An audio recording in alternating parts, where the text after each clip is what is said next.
السلام علیکم ورحمۃ اللہ وبرکاتہ۔ میں صادق انور، آپ دیکھ رہے ہیں داستان دنیا۔ اگر آپ نے اب تک میرے چینل کو سبسکرائب نہیں کیا ہے تو فوراً سبسکرائب کریں۔ اگر آپ کو میری ویڈیو اچھی لگے تو لائک کریں، شیئر کریں، کومنٹس کریں۔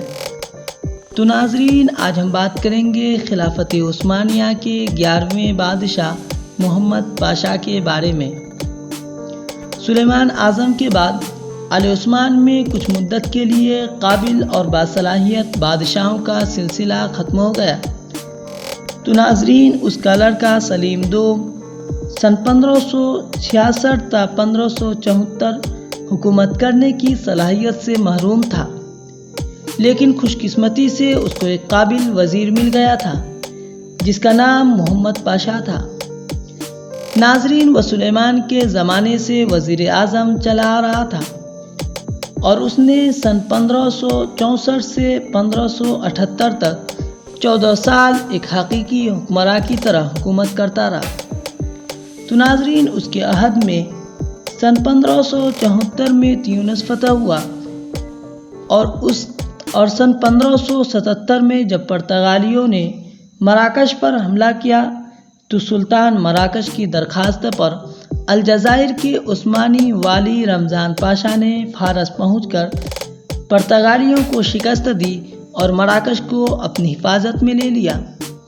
ناظرین، محمد پاشا کے زمانے کا ایک افسوسناک حادثہ لیپونٹو کی بحری جنگ ہے۔ ناظرین، سن 1571 میں ترکوں کا تقریباً پورا بحری بیڑا تباہ کر دیا گیا اور اس جنگ میں ترکوں کے 200 جہاز یا تو تباہ ہو گئے یا پکڑ لیے گئے اور 20,000 ترک شہید ہوئے۔ ناظرین، محمد پاشا کے بعد سلطنت میں خرابیاں پیدا ہونا شروع ہو گئی، رشوت خوری اور بدعنوانیاں عام ہو گئی، درباری سازشیں شروع ہو گئی اور حکومت میں عورتوں کا عمل دخل بڑھ گیا۔ ناظرین، یہ سب تقریباً 70 سال تک یہی حالت رہی۔ اس عرصہ میں سوائے مراد چہارم کے اور کوئی قابل حکمراں پیدا نہیں ہوا۔ مراد چہارم 12 سال کی عمر میں تخت نشین ہوا تھا۔ ناظرین، نوعمری کی وجہ سے سلطنت کا انتظام اس کی ماں کے سپرد تھا، جو والدہ سلطانہ کے نام سے مشہور ہے۔ ناظرین، اس نے مراد کی نوعمری کے زمانے میں بڑی قابلیت سے حکومت کی۔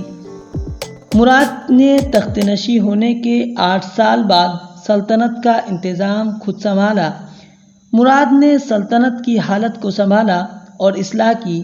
ناظرین، لیکن وہ صرف 8 سال تک حکومت کر سکا، پھر اس کے بعد خرابیاں پیدا ہونا شروع ہو گئی۔ تو ناظرین، آج کے لیے اتنا ہی۔ اگلے ویڈیو تک آپ کی دعا ہمارے ساتھ رہے۔ السلام علیکم ورحمۃ اللہ۔